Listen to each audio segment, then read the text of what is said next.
Hello student, स्वागत है आप सभी का एक नए वीडियो में। और देखिए, यूपी स्कॉलरशिप यानी कि उत्तर प्रदेश छात्रवृत्ति 2023-24 का फॉर्म फिलअप करते समय एनपीसीआई का वेरिफिकेशन नहीं हो रहा है। एनपीसीआई का वेरिफिकेशन करते समय अनेकों प्रकार की समस्याएं आ रही है।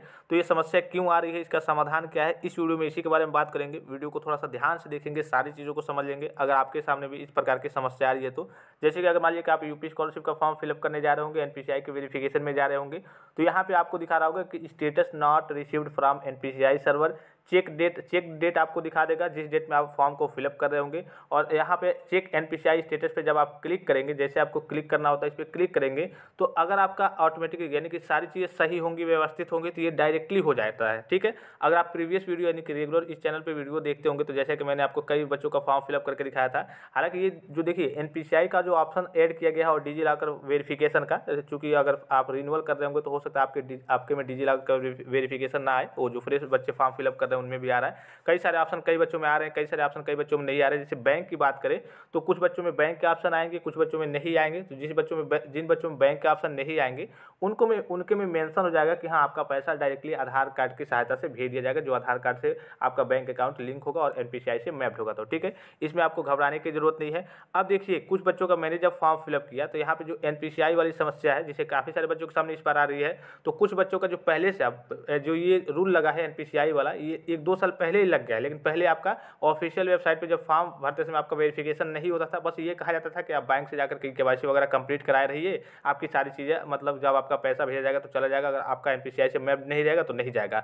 तो जिन बच्चों ने पहले से ही करा लिया था मैप्ड वगैरह, तो उनका जब फॉर्म फिलअप किया गया तो जो आपका मोबाइल नंबर का वेरिफिकेशन होता है, आधार ऑथेंटिकेशन होता है, उसके बाद से ये ऑप्शन ऑटोमेटिकली ग्रीन हो जाता था होम पेज पे जाने के बाद से। ठीक है, ये करना ही नहीं पड़ता था। किसी किसी बच्चे में ये करना पड़ा है, तो जैसे यहाँ पे चेक एनपीसीआई स्टेटस पे आप क्लिक करते हैं तो ये ऑटोमेटिकली आपका हो जाता है। इसमें आपको आगे कुछ करना ही नहीं होता अगर आपकी सारी चीज़ें एक्टिव है तो। ठीक है, अब ये समस्या क्यों आ रही है, सबसे पहले देखिए, इसका आपको स्टेटस चेक करना होता है एनपीसीआई के ऑफिशियल वेबसाइट से कि हाँ, आपका जो बैंक है वो एनपीसीआई से मैप्ड है या फिर नहीं। ठीक है, तो सबसे पहले हम चेक करते हैं, फिर उसके बाद से आपको दिखाते हैं कि आगे किस तरीके की समस्या आती है, क्या क्या आपका एक्टिव है या फिर इनएक्टिव है। अगर इनएक्टिव है तो क्या करना है आपको, अगर एक्टिव है तो इस केस में अगर आपका नहीं हो रहा है तो आपको क्या करना है। तो सबसे पहले आपको अपना जो एनपीसीआई का स्टेटस है उसको चेक करना है। तो इसके लिए आपको क्या करना है, गूगल या फिर क्रोम में चले आना है और इसमें आपको सर्च करना है एनपीसीआई यानी कि national payment corporation of India. अब इसकी ऑफिशियल वेबसाइट पे आप विजिट कर जाएंगे। ठीक है, जैसे कि यहाँ पे आपको दिख रहा होगा national payments corporation of India, इस वाले ऑप्शन पे यानी कि ऑफिशियल वेबसाइट पे आपको क्लिक करना होता है।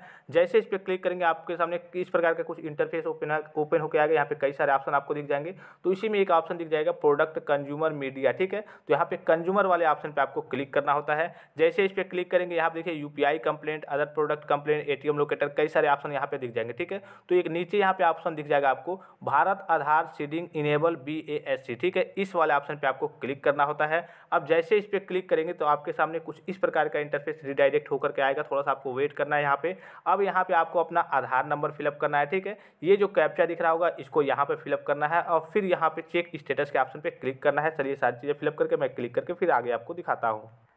अब देखिए, सारी चीज़ों को फिलअप करने के बाद यहाँ पे चेक स्टेटस का जो ऑप्शन दिख रहा होगा इस वाले ऑप्शन पे आपको क्लिक कर देना होता है। अब जो आपका रजिस्टर्ड मोबाइल नंबर होगा आधार कार्ड से, उस पे ओटीपी गया होगा, उस ओटीपी को यहाँ पे फिलअप करके सबमिट का ऑप्शन पे आपको क्लिक करना होता है। चलिए फिलअप करके मैं क्लिक करके आगे प्रोसीड करके आपको दिखाता हूँ। अब देखिए, ओटीपी को फिलअप कर लिया गया है। यहाँ पे सबमिट के ऑप्शन पे आपको क्लिक करना होता है। उसके बाद से आपके सामने कुछ इस प्रकार का इंटरफेस ओपन होकर आएगा कि लास्ट अपडेटेड डेट। यहाँ पे सबसे पहले आपका आधार नंबर आ जाएगा, लास्ट के 4 डिजिट आ जाएंगे।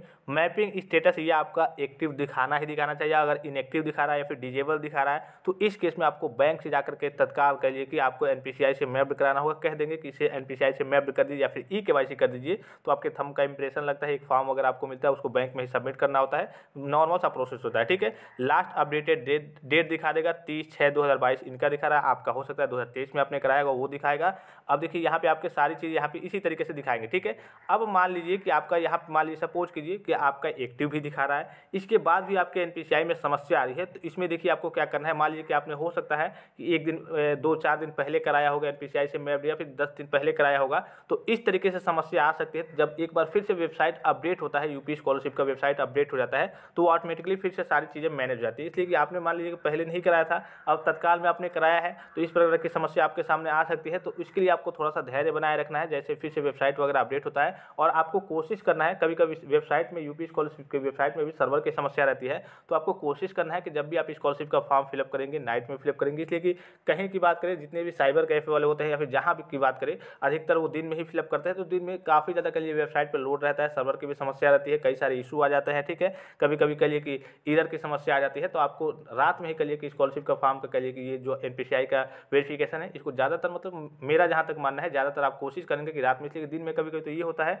कि वेबसाइट ओपन ही नहीं होती है, ओपन भी होती है तो काफ़ी लेट के साथ ओपन होती है। तो अगर आपकी सारी चीज़ें एक्टिव है, एनपीसीआई स्टेटस आपका पूरा एक्टिव दिखा रहा है, सारी चीज़ें मैनेज है, व्यवस्थित है, आपने हो सकता है 2-4 दिन पहले कराया होगा, तो थोड़ा सा आपको धैर्य रखना है। अगर थोड़ा बहुत पहले से भी आपका है, अगर तो मान लीजिए कि नहीं हो पा रहा है, तो आपको थोड़ा सा और धैर्य बनाए रखना है। जैसे वेबसाइट वगैरह अपडेट होती है और सर्वर का इशू नहीं रहता है, बस आपको चेक करते रहना है अपने स्तर से, ठीक है, चेक करते रहना पड़ेगा, वो कभी भी आपका हो जाएगा, ऐसा नहीं है कि नहीं होगा, हो जाएगा, लेकिन थोड़ा सा कहिए कि वेबसाइट में समस्या भी चलती रहती है। अभी फिलहाल में इस बार आपने देखा होगा, जो आपका सितंबर में फॉर्म भरना था, तो अक्टूबर नवंबर आकर के फॉर्म फिलअप होना स्टार्ट हुआ। ज़्यादातर बच्चों ने जो फॉर्म फिलअप किया है वो दिसंबर में ही जाकर के फिलअप किया, ठीक है, तो आपने देखा भी होगा। तो इस तरीके की समस्या वगैरह आती रहती है। तो आई होप कि वीडियो आपको इन्फॉर्मेटिव लगा होगा। इसके अलावा यूपी स्कॉलरशिप से संबंधित हर एक प्रकार की ऑफिशियल और ऑथेंटिक जानकारी के लिए आप सभी स्टूडेंट चैनल को सब्सक्राइब जरूर कर लेंगे, बेल आइकन को प्रेस करके ऑल पे जरूर क्लिक कर लेंगे। अभी आपका फॉर्म भरा जा रहा है, फिर आपका स्टेटस रिलीज होगा, फिर करेक्शन होगा, फिर आपका पैसा आएगा, सारी जानकारी आपको यहाँ से मिलती रहेगी जब तक आपका पैसा नहीं जाता है। तो फिलहाल इस वीडियो में इतना ही, इजाजत दीजिए, धन्यवाद, थैंक्स फॉर वॉचिंग, मिलते हैं